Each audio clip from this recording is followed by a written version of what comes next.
Boa tarde a todos, bem-vindos a mais Conversas a Granel, da Escola de Comércio de Lisboa. Hoje temos connosco uma convidada muito especial, uma oradora muito especial, diretamente da Suíça, Claudia Vece, que nos vem falar sobre o bem-estar em tempos de pandemia, o que é muitíssimo importante. So, live from Switzerland, hello Claudia, how are you? Hi, Katarina. Thank you. I'm fine, and you? Hello, thank you so much for being here with us, for being here in Conversas a Granel with our school, Escola de Comércio de Lisboa. I know that for me personally, it's a huge pleasure to be talking to you once again, virtually obviously now, but to be here and to be able to share with all our viewers everything that you have to say, which is huge. Okay, so before giving you the floor, just let me say that Claudia is a neuro trainer and mental coach. She's the founder and CEO of Conversas, and she's also the best-selling author of, and let me see if I say this right, Trasformazione neuroemozionale. Is it good? Yes, which in English is neuroemotional transformation. Exactly, which is in Amazon, right? So for everyone to see if they are willing to.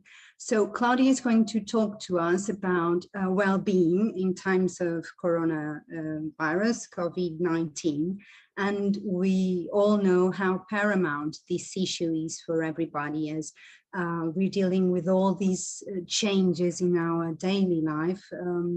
We're seeing increasing fear and anxiety and sadness and even anger, right? And due to all of these changes, we're talking about the closure of schools, the lockdown, the thing that we are being apart from our loved ones and from our families, and maybe we are afraid of losing our jobs and our companies, and so we are facing really challenging times. So I'm pretty sure that Claudia will bring us a new light on how to cope with these new challenges, right, Claudia? Thank you, Katerina, for this warm welcome. I appreciate it. It's always a pleasure to working with you, and I would like, of course, also to thank the management of the School of Commerce of Lisbon and the Encinos Group for having me here, and of course for always bringing up those initiatives that I believe are essential for your students and families, and also for trainers and teachers. You're always really bringing some support and awareness, and this is really, for me, an honor to be here with you today and be able to discuss this important topic of well-being during COVID and lockdown. Of course, as you said, I am a mental coach and a neuro trainer. So here today, we would like to talk about how to improve our well-being. Of course, it's not a psychological support or a therapy. This we have to say for those people that are really in suffering and they need support. But what really we want is try to find out a bit together how we can maybe manage better our life and do something starting from within ourselves. And during this moment, look, I've been working, I work a lot with companies and people, and I realize more and more that COVID really bring stress in the life of people, and people are overwhelmed, they are really upset, and they lost the helm of the boat. And so we try here in this moment to bring back responsibility to us and try to put a bit of lights, as you said, and try to give a bit of hope, and also what are the daily routine that we can put in place to actually develop our well-being and do something starting from ourselves. So, Right, so hands-on, right? yes, Things that exactly. we can do. Great. Of course, because the thing is, Katarina, if we expect or we think that life at certain point will be easier or serene or relax, I mean, this is an illusion, you know, because the life will always challenge us. And so we need Exactly. to be prepared to the unpredictable moments. And so we need to invest on ourselves. And many people expect that is the whole environment around them to bring well-being and peace and comfort. And in this society, we always expect comfort to be out there, but actually it's not like this. We need really to take responsibility in our life and do something from our own. That is so true. Exactly. So what I'm gonna do, I would like maybe to share some slide here with you. Let's start from this simple slide. Why? Because now it's a year that we are in lockdown. It was March 2020 when we first started to be at home and the COVID arrived in Europe. So due to this sudden change, also our routines and our habits had a shift. So basically the way we relate to people, our social dynamic had to change, even the working methods. And of course, for you, the training had to change. Students had to adapt to working from home, and also our free time and activities. So this COVID coming from the outside actually influence our life, our habits, and our routines. And most of all, I would like to say, are the closest relationship that have been touched a lot, because our families and our friends were a safe harbor where we used to go for sharing moments, feeling trust and loved. And suddenly we could start to see them as a risk for our health also. And so this generates a feeling of mistrust, a feeling of fear. And all these feelings actually shift the mind of people and also the emotional state. And our environment, it is really important for us. And look, I just listed something that you can find easily also in internet. When we decide to change something in our life, for example, someone goes through a divorce or actually they get married or there is a newborn in life, only when we decide to operate a change, this generates stress. Right? Now let's think about COVID coming from the outside. So it was unpredictable. We didn't choose to change things. And it was so sudden that automatically shift our life and influence our routine. So when the brain faces a situation that cannot forecast, cannot predict, the stress, pardon me, it's really high. And this is why people started to suffering and they lost the ability to keep their mind and their emotion in balance. And this is why now we're facing a situation not only of crisis in terms of work or economy, but also as social and well-being. And so the environment, and here I show you another slide that I think is really a metaphor, right, contributes to support our well-being and balance and influence us. Here I put a goldfish. Now let's try to give this example. If we have a goldfish in the water is its own environment. But if we start to put some ink in the water, what happened to the goldfish? The goldfish starts to suffer. The goldfish, Exactly. yeah, exactly, start to put in place behaviors, right? We're gonna see something that we never seen before. And so this is how the environment impact our life. So to have stability in our environment, it's really important. But there is something.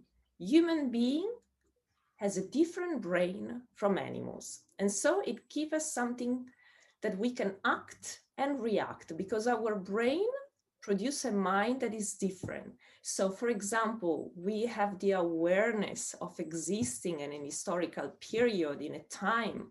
We have critical thinking, we have memory, creativity, intuitions, and so, and moreover, we have responsibility and self-awareness. And why this is really important to understand, because we are different from animals. So when our environment change, we can act and react on our environment. We are not as victim as animals, that they cannot plan, strategize to escape. They have only instinct. And so here I bring into this conversation one important topic, which is what influence the most our well-being? Is it our environment, or is how we perceive change? And this is the key factors, because the way we think and we reasoning about events and circumstances change our inner state, our reality. And I will guide you to understand this, because it's important. So when even our outside environment is changing, what we have a tool that is the way we perceive and we reason on what we are experiencing.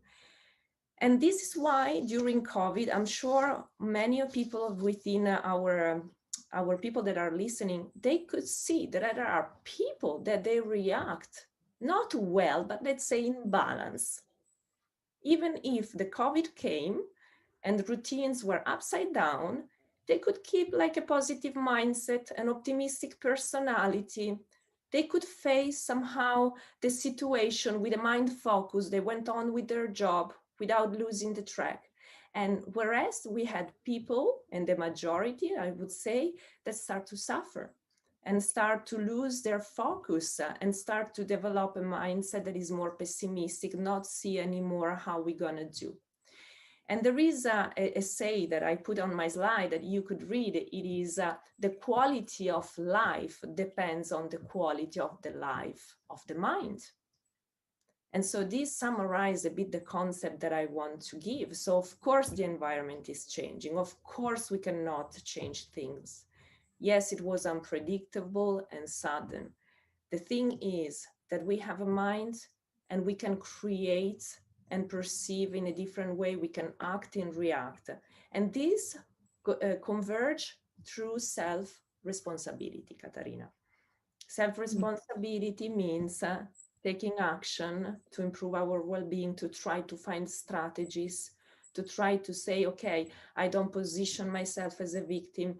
It might be a way to keep a balance and go through something that I cannot change. I remember, sorry for interrupting you, Claudia, but I remember you telling us that the way we feel and the way we think are two different buttons to our brain, right?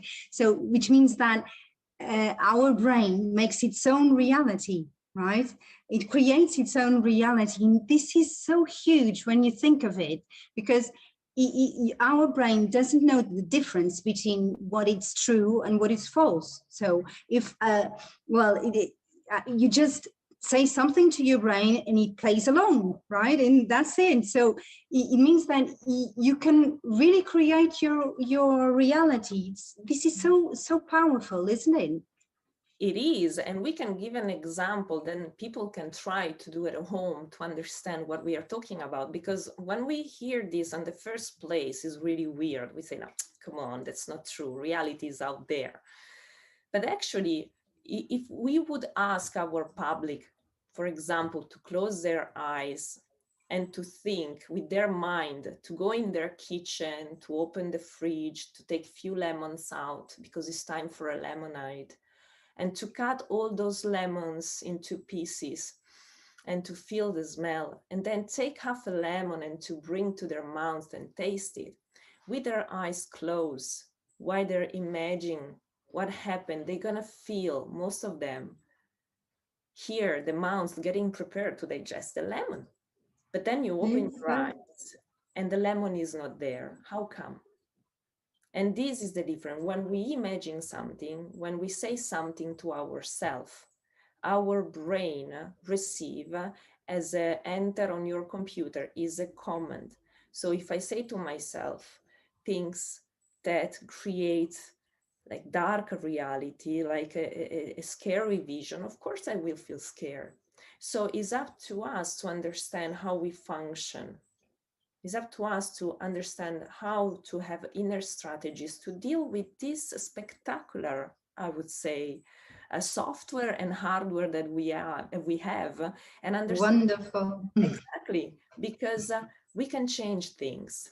But it's a process, of course. No one has a magic stick, and so we can talk about it. It's really wonderful, but then there are techniques, of course, to do that. Thank you for your, it's really wonderful. Let's go on. You were talking about the mind. So let's go deeper into this topic. We just gave the example of the lemon. So what does it mean? That the attention, okay, we can pose our attention on different things. And in our mind, we have an imaginary timeline. So with our mind, we can travel in our past and recall what happened today at school or at work. Then I can be in the present and live exactly here at the moment. And I can even travel to my future. So I can forecast what's going to happen tomorrow.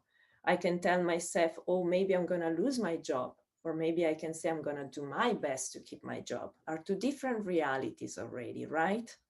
And so by moving the mind back and forward, we have to understand that the way we move our mind in a timeline and what we observe, and here I would like to propose you this slide, is that where we put our attention, we create energy in the body, so emotions.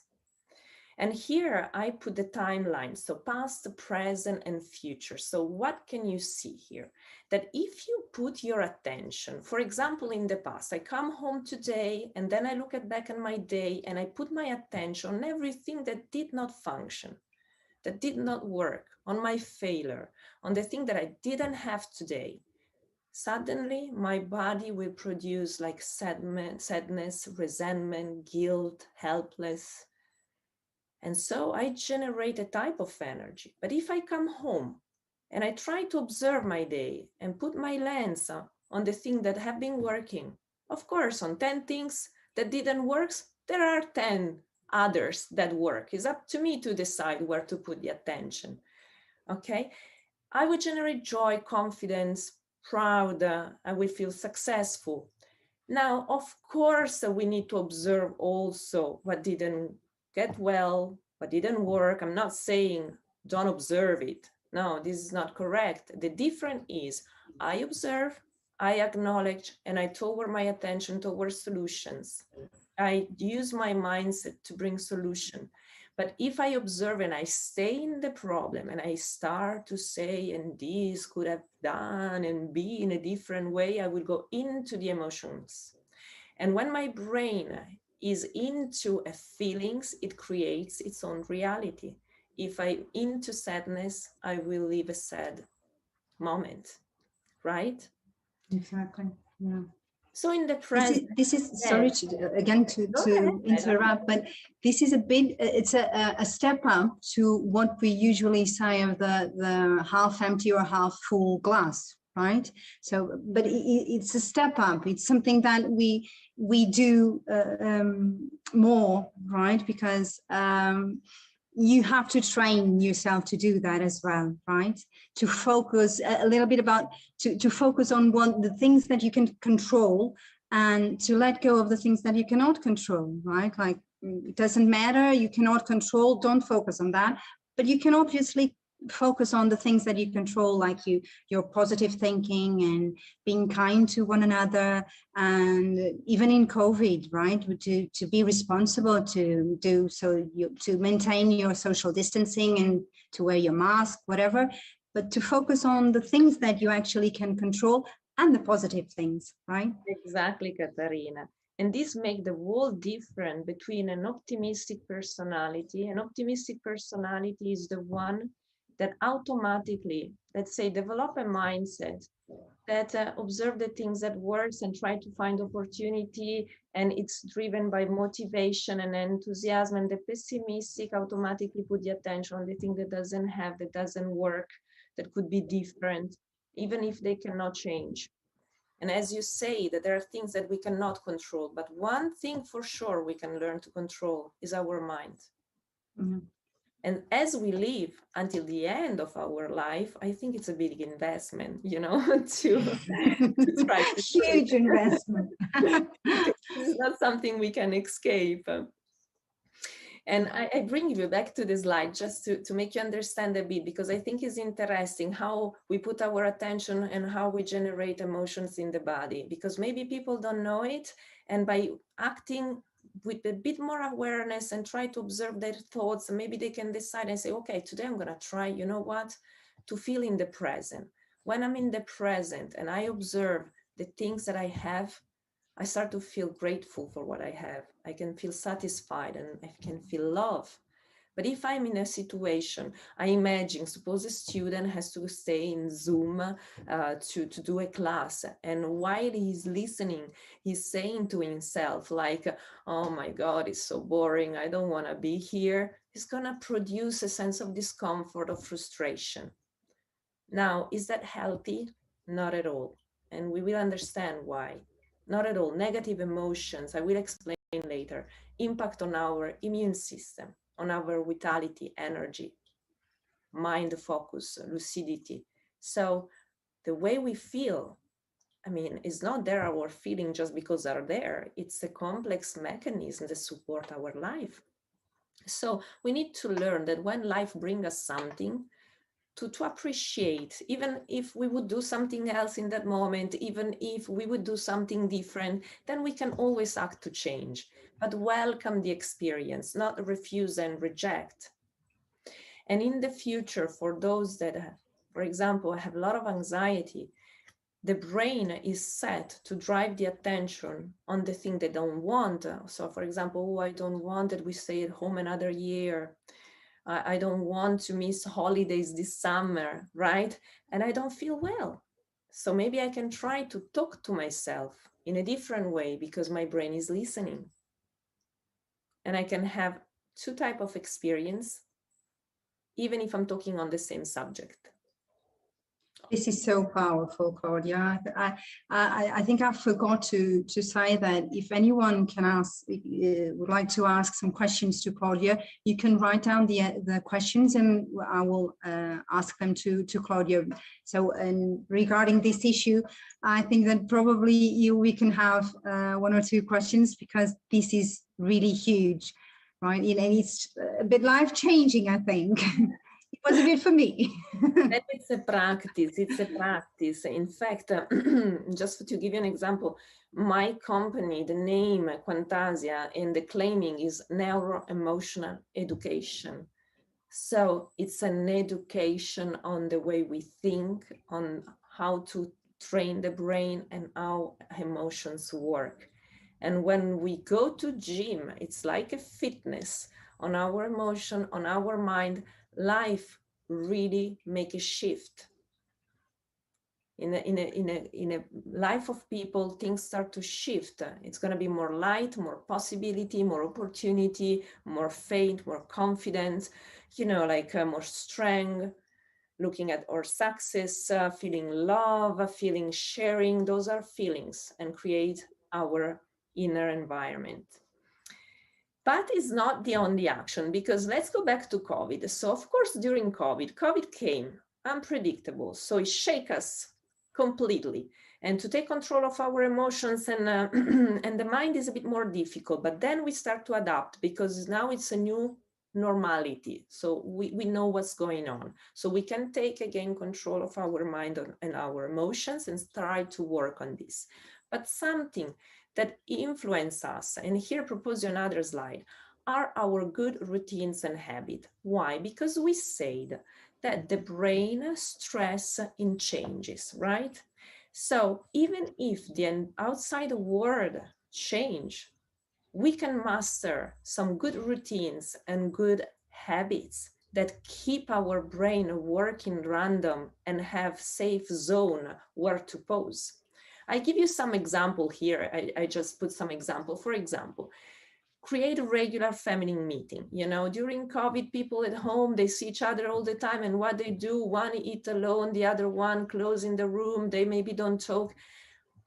Why don't you make an effort and create, I don't know, 7 p.m., a nice dinner all together, make like a nice routine where everyone jump in and we discuss about topics, or we do some games together, we can play cards or something, and we keep sharing. We keep ourselves well in the family with little routine. For example, the sleep, and this I want to talk to the youngest here that are listening. You know where the brain stress the most is jet lag.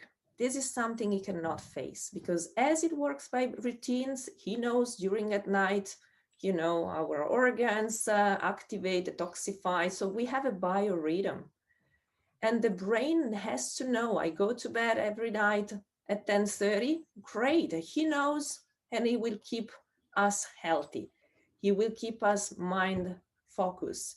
It will keep our stress down. But if one day I go to bed at nine, another day I go to bed at 3, another day I'm gonna go at 6 because I stay up all night to play, I don't know, video games, then of course I'm gonna start to have anxiety, I'm gonna start to have stress, I'm gonna start not to feel well. So sleep is one of the most important thing to recharge battery and keep balance in life.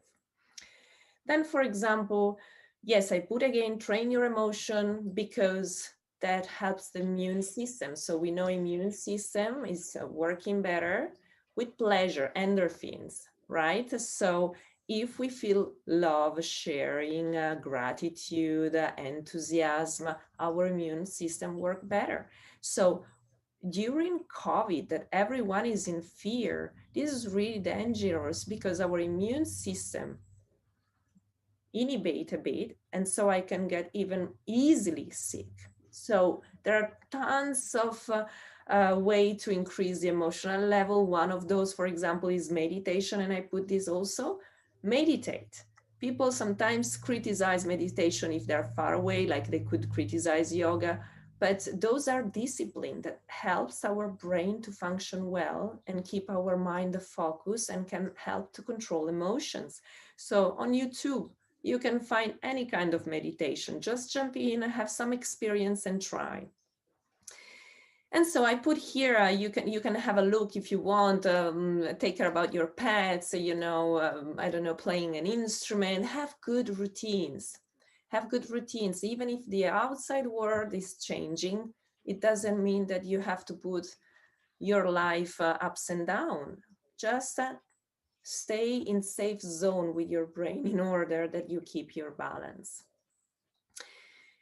And now, oh yes, here we can also, here just put some little factors to sum up a bit what I said. So personal responsibility, this is the key and the most important. Don't expect someone outside of you that will bring well-being to you. It won't happen. This is something that we need to act to create it.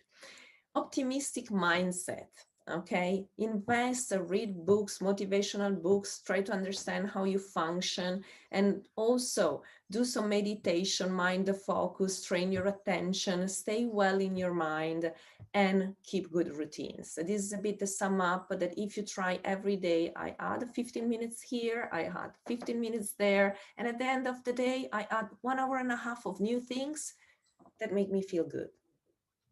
Great. And I just would like to close with this, and I think it's interesting because I don't think there are only students listening to us. It might be even, I don't know, owner of companies, mom, dads that work in companies, and I would like to give some example. Because a human being is a complex system that live in a family, another system. But another system are companies, and then we have the whole environment, right? So companies and families are also demand to take the responsibility to do something to invest in the well-being of their employees and people. And I would like to bring an example here that it was really interesting. With one company I work, I give you an example, since COVID came and everyone started to do home office. And so they provide with computer, internal course were transferred on the mobile. And after a few months of COVID, the company realized what? That the internal calls grow of the 30%, right? 30% more. And the management were really, really responsible and smart and say, listen, we want to explore now and analyze what happened here. We need to understand if this increase of calls is due because people don't see each other, they're not on the same room anymore, and they need to confront regarding work, or is because they need a social life. Because for many people, the work environment was the social life, right? So I don't have time to go with friends eating a pizza or going out, but when I go at work, there is my friends and my colleagues. And so we make this analyze. And what it came up that yes, it was due to social needs. So they really need to have social moments. And what happened? Without interventions, of course, if people need to socialize, they're gonna call at each moment when they feel, and they will reduce their performance, right? Because they are distracted, because they need to call the colleagues. And so what we did, every 2 hours, we started to organize with responsible of the team 15 minutes of like a meeting via Zoom where everybody was jumping in for each department, right? And they could share having a coffee and say something what they did the other day. And that was extraordinary because suddenly the calls drop again and the performance increase. So a virtual coffee break. Exactly. So this is just to say really, Katarina, that we can act even in difficult moments. We don't have to give everything like if it's lost. We are a human being and we have the power to change things. And of course, for those that needs help, they have to go and search for help. This talk is really to give a bit of faith to people, to students, and to responsibilize a bit the students, maybe to find, the strength within them to act in a positive way. Which is so important, right? Exactly. So this is a bit what I wanted to share with you today and just bring you your attention a bit about the self-responsibility, good routines, and the positive mindset that we can develop. And thank you so much for that, which is so important for us. I have here some questions I would like to discuss with you or to ask you. You have previously underlined some life stress situations, right? Claudia, can you tell us what is for you the first symptoms that people show when they are not well? You are used to dealing with different individuals, to you're a coach, right? So different individuals, even companies. Can you tell us what are these first symptoms? Let's say that when a person starts not to be well in general for stress, as we are all different, that is we have to say, because some start to have, for example, insomnia or really anxiety, they cannot control anymore. They always feel this tension here in the body. And so this create fear and discomfort, because how do I deal with this sensation, not to having a safe place within me, and how I can do so it's stress even more. So usually you can understand when you are under stress, a lot of stress, that your mind direct automatically in negative thoughts, more accelerating mind, less focus at work, more confusion, and negative emotion arise, like frustration, anger, anxiety, and fear are at the core, at the base. And then start to have some symptoms like insomnia, or like a stomach ache, I don't digest really good, or like headache, or my breath is really short. So I think that we all know when we are well, and I think that we know when we are not well. So first thing, eat healthy, help your body to recover, sleep well, drink a lot of water. cut on smoking or things like this. Try to give life to your body in order to help your brain to slow down, because stress is an acceleration mode. Okay. Can I just focus here a little bit on education? Because Yeah. teaching can be really exhausting, right? It's obviously rewarding, yes, but it can be physically and emotionally draining, right? Do you have an advice, specific advice for maybe teachers that are listening to us? What can they do towards their well-being? Is there something that they can do? Because they really need to refuel, right? To be better teachers, they need to refuel, otherwise they will feel drained. Exactly. So let me think, because besides what we have already discussed, there are short and cut tips that we can adopt in our life. I think that teachers also, they need to make maybe a bit more pleasure in their daily work. Yes, it's performance. Yes, we need to deliver, stay behind student, but create a joyful environment. And it's not only in class, but also at home. Take it easy, because what you deliver in stress, okay, usually is less than what you deliver when you are enthusiastic and more easy. So let's just stress that out, okay? That is so important for us teachers, because we tend to forget that. Look, really, these are values. Let me focus here. These are values. There are many people that want to be perfect, big value, performance, big value. They want to be on top of everything, and they forget to wake up in the morning and to say, oh, today I'm going to put a bit of pleasure in my day, like a magic powder. And if you start to take pleasure in the present moment of what you are doing, it becomes more pleasant, for sure, easy. And that is not being selfish, right? It's the opposite. Oh, Right? absolutely. It's I mean, the opposite.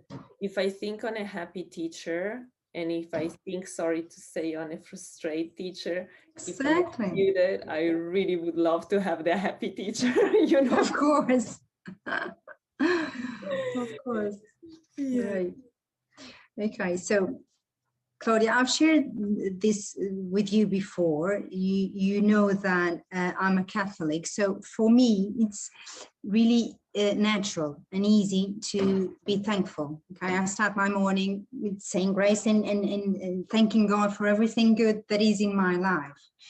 But it was with you it was you who taught me the importance of being grateful and how big this was for my life, how important it was for me to be grateful, how this changed my life, really.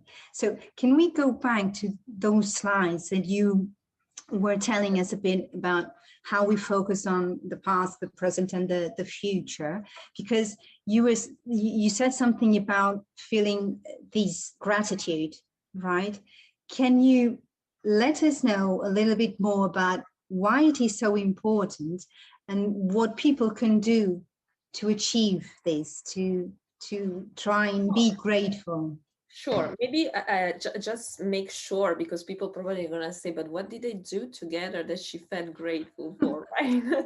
No, basically, just shortly, with the School of Commerce and the group Encina, so we organize some training to we really focus on mental coaching and neuro training. So they learn how to train their brain to produce, and I use this term, produce gratitude as a feeling in my body. Because as you said, I am a Catholic, so every day I wake up and I thank, for what I have. But when I do this, I do with my mind, right? My mind is the conscious mind. I'm conscious and I think like, thank you, great. But what we wanted to do in that occasion, it was to learn how my brain is able to create this feeling of gratitude, which is a feeling is deep inside us. It's not only in the mind, it's feeling, right? And so, yes, in the slide I said, the first step, as you need the tools to train your body and your brain to create gratitude, the first step, you drive your attention on the present moment and you see everything you have. Why? Because if you open any ancient book, the Bible, or whatever it is in spirituality, you will find be grateful for what you have and life will give you more. In every culture, they say the same. Why? Because when we thank with our mind and our emotion and we are in peace in our life with what is happening, we actually live in a field of energy. And this is abundance. Somehow it gives us back more. The more I feel grateful and the more I feel even grateful for being grateful. So Exactly. it's incredible. It's incredible. But the thing is, of course, here we cannot explain how to reach that level, but it's a training process. Because if for the past 20 years, I've been going on under stress because I have to work and then maybe I had 2 kids and then maybe whatever in life it happened and I'm really stressed and then I got frustrated, a bit unsatisfied and then angry. My brain doesn't know anymore how to produce love, gratitude. It's easier because look, sometimes in my office people come, and I ask them, how do you feel when you are angry, right? And they look at me and they say, no, I'm really angry. And I say, but can you show me really like how do you manifest? And they go there and they say, yes, of course. And they engage the mouth, they engage the face, and they really feel angry. And I say, great. Can you now show me how do you feel when you feel grateful? They look at me lost. Like, what is the sound of being grateful? What is the face of being grateful? What is my body posture when I'm grateful? What is happening inside of me? So the brain needs to be trained to feel those emotions. The muscle of well-being, right? Yeah, the well-being muscle, exactly. Okay, so maybe has something to do with the difference, and maybe you can explain to our viewers the difference between being a neuro trainer and a mental coach. Yes, sure. So mental coach is how we use our mind as this schema that I proposed you before. So where I put my attention to find strategies on reasoning, understanding, develop my perception of the world with more logical, so it's a training of the mind. The neuro training is specifically to do a fitness. So I would like to use this term because everyone knows that is a bit more complicated than this, but it's a kind of fitness of the brain. And the brain, really, you do fitness by changing the brain waves activities. So it's like a lamp. I can turn it on really light, or I can go down a bit more darker. So the brain functioning the same, produce electricity. So we train the brain to stay in specific brain waves rhythm. And in that brain waves, we can really train the brain to feel well, to produce emotions, to open creativity, intuition, well-being. So it's really a state that we train. And when the brain learns to do something, this is really important. It's like when you learn to drive a car, you repeat 1, 2, 3, 4 times this action. In the first place, you had to be conscious about the traffic and everything. But once you integrate the knowledge, it becomes your brain that now drive the car. So you go in the car, you listen to music, you think about your day. You don't think anymore about too much how you drive, but the brain is doing. So we train the brain until the brain can do better than me, and he keep producing that state of feeling within. That is so powerful, right? It's all about plasticity of the brain and all the synapses that we have, and there is a whole world for us to grasp and to understand, right? Because we are so tiny in this, and there's a lot to learn. I wanted to ask you something different, because I know that you are aware that in our school we have been we try to initiate our teachers and our students in in SEL, social and emotional learning. And we try to equip both of them, both students and learners, to manage their emotions, to navigate through their emotions, to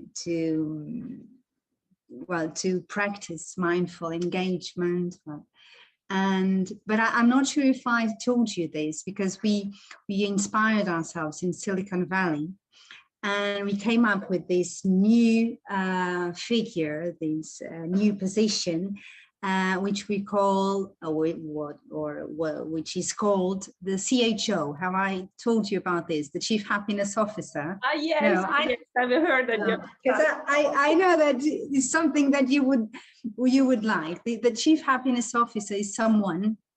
So we have one for each class, or one for each shared workspace, and it's someone who focuses on the well-being of others, which is, I think, amazing, right? Amazing. It's someone who has to develop his or her social awareness, right? And who has to pay attention to others, to see if everyone has a voice, if everyone is well, and to try to come up with measures and propositions for the benefit of the class, or the benefit of the workspace and the peers. Okay, so I wanted to ask you, what are your thoughts on SEL, because everyone is talking about it nowadays, and if you think that this is something that schools should be paying more attention to? Absolutely, yes. Actually, I think that is the education of the future. I mean, it's very complex because, of course, we need amazing engineer and lawyers and professional, no discussion about it. But today we have amazing engineers and lawyers, but they are not well with themselves, or in their family, or in the society. People, they become someone in a position, they need to manage other people. So to have this knowledge of social and emotional learning about myself, about social life between me and others, how I feel and how other feels, this would help our society to be more united, more respectful, and a self-understanding change everything in a family, it change everything in a job position. Absolutely. So my best compliment for this initiative, because it's extraordinary. And it brings already the smile just to think about that you have, right? So the fact that it's about saying it brings up, right? The CHO, yeah, it is, right. And we also try to, within this SEL, we try to focus on, or to bring our students, and obviously our teachers, but mainly our students, because this is also a huge issue for them, to develop healthy relationships. We see every day not that healthy relationships, right, between couples and even between friends, and everything that has to do with students managing their emotions, their behaviors, trying to understand each other, to be empathetic, to try to understand what others are feeling, why they are reacting. I remember, I also always remember that the image that you showed us of the iceberg. Remember that we only saw the tip of the iceberg when we are dealing and hearing and talking to other people, right? We are always see only the tip of the iceberg. There's a huge whole iceberg underwater that we cannot see, and we try to develop these skills with our students, and to work with them,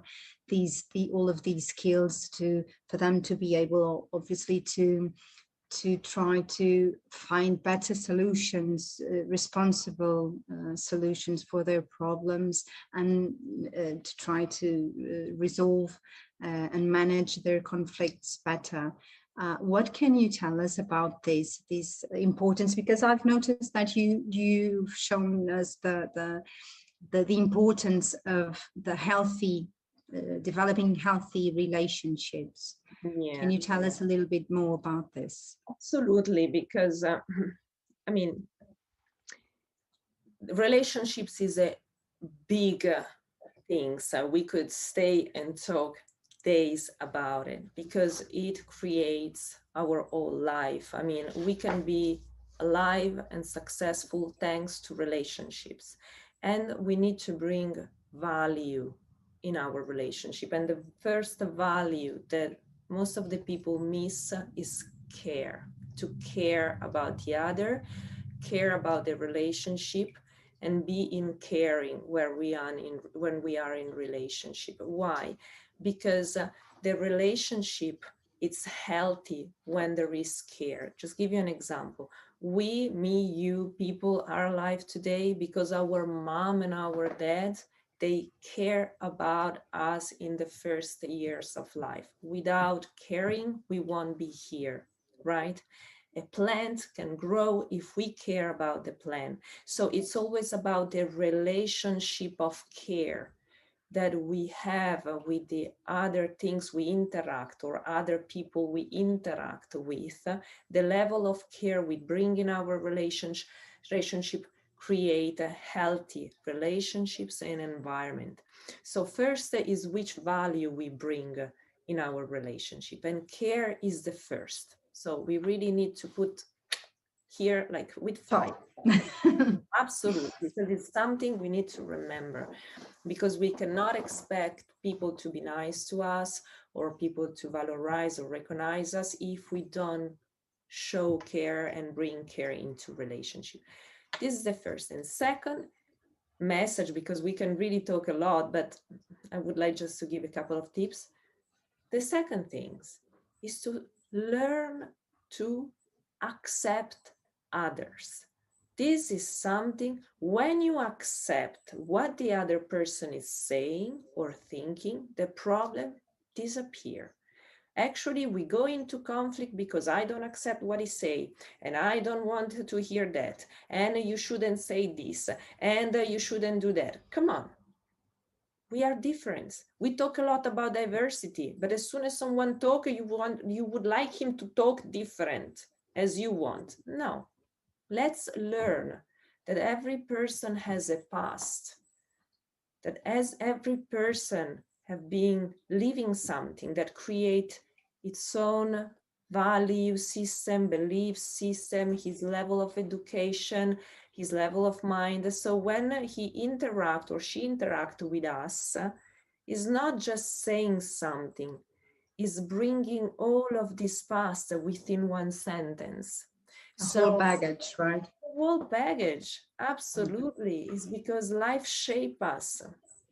And so just to accept and don't be surprised. There are people that are surprised. Oh, he talked to me like this. I talk to you like this. Probably you would talk in a different way. But if you accept that he talks to you like this, there is no problem. So to create healthy relationship, it's really an attitude, but a knowledge on how we function. Because one other things, and then I close, but come on, we deal with the brain of each other, right? Now, what is the name of the brain? Is nervous system. It means it's nervous. And people go on other nervous system and they shout. Which reaction you expect? It's nervous system. And nervous system, it means that if you put something like this, it shake. So bring this brain, and cuddle it, take care about the brain of the other person. Is a nervous system. So when you understand how you function, what you are doing, is not because you're blonde or you're dark, whatever. It's a brain out there, it's a mind, it's a past, it's a soul. And we need to learn to respect each other for what we are. And it always comes back to, it starts with you, right? In self-responsibility. At the very end, the whole topic we present today is really to empower yourself and to be responsible on how you create your well-being, your relationship, besides outside circumstances, you can do something. This is really the key. Great. So Claudia, I think that we have here a question from one of our viewers, and it has to do with meditation. Mm-hmm. So if you have little tips for meditation. Yes, I do. I would like to give the best tips. There is one meditation that I explain in my book that unfortunately is still in Italian, but soon will be translated in English. And I explain this is a meditation based on neurotraining, right? So it's not based on only mind focus. For example, I focus on my feet or on my breath or on a part of my body. But the engagement we do, it's an active meditation to produce emotions. And so I share, it's written in my book, and the person that is asking this question, I invite to write down 10 moments of joy that he or she experienced in life. Not big moment, just open up this space of memory where she or he remember that he felt so joyful. For example, I was sitting on the beach and the warm sun touched my face, and this warmth fulfilled me. So it's a soft joy. Or maybe I was, I don't know, swimming with my dad and we were joyful and playing in the water, like a more strong joy. It doesn't matter. An intense moment, we know. And when she or he listed the 10 moments of joy, he can close his eyes and try to connect to the first moment of joy, as we did before with the lemon. So with the lemon, we went in the kitchen, we use our hands, we open what we have been touching, the smell, so we activate the nervous system. So I invite the person to focus on the first moment of joy, enter in that memory, and try to feel again the joy. Connect the hearing, what she was listening, what was touching, feel the body, and then go suddenly after to the second moment of joy. Third, 4, 5, 6, 7, 8, 9, 10. At a certain point, the body doesn't know anymore if the joyful moment is now or it was in the past, and he will start to produce this chemical of joy in the body, and he will release the stress automatically. So the more I go in the joy, the more the anxiety goes down. It's like going to the gym, right? Absolutely. But if this person try, that she can send an email to you and then you forward to me, and I will be happy to hear what happened. Of course, yes. So here the challenge. Exactly. Yes. I want to say something else that I think it's important. When we talk about good routines, when we talk about training the brains, when we talk about training the mind, remember that you have to keep doing for a certain period of time. In science, we say 21 days at least, repetition. You want to sleep well, go to bed every day, same hour for 21 days at least, until the brain start to work with me, right? Because changes needs time. We are organic, so it's not a magic stick. So if someone try to do meditation once, it doesn't feel nothing, yeah, of course, maybe I should try every day for a month and see what happened at the very end. So it's a practice always, and it's important to share, because it's not one time that changed life, but it's a constant. So, and finally, because I think that we're running out of time, Claudia, Yes.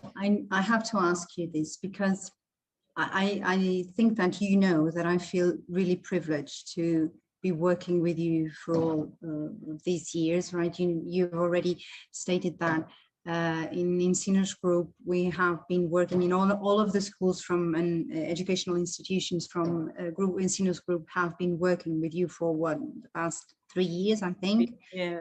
Yes.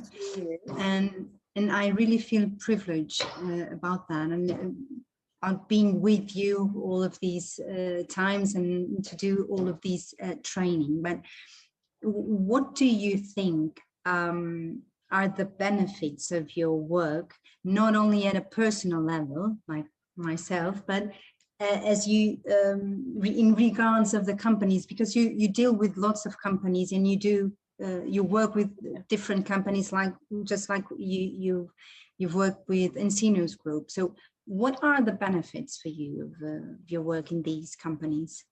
Look, at the very end, Katarina, a company is alive because there are humans working in there, right? So the biggest, if you want, benefit is the self-awareness. When individuals start to understand who they are, where they come from, what they generate with their behavior, how to change the mind, how to change the emotion, how to create communities that work together, you know, in a safe environment, in well-being, there is this shift of awareness and everything start to make sense, right? And I can see people that were unhappy in their job and they become so attached and happy and motivated. It's really, we need to understand more about who we are. So there are many benefits, but I think at the very end is the self-awareness that create a collective awareness that work totally different and function totally different than before. So You're so right. Claudia, thank you so much for being here with us, for sharing everything that you know with our viewers, okay, everything that you talked here. I would like to wish you a very happy and marvelous Easter, okay, and to everyone at home as well, or to everyone who is listening to us. It was a huge pleasure to be here with you, Claudia. It's so great. Thank you, Katerina. Thank you so much. Same for me. So thank you for your school, for your initiative, and for inviting me here. It's always an honor. Thank you so much. Thank you. Então, muito obrigada a todos os que estiveram connosco, esperamos que tenham gostado. Para mim foi um gosto novamente estar aqui com a Cláudia e acho que foi, enfim, uma hora muito bem passada com umas aprendizagens excelentes agora que vamos para Páscoa e, enfim, para continuar aqui nestes dias desafiantes nesta pandemia que esperemos que melhore. Obrigada e até breve.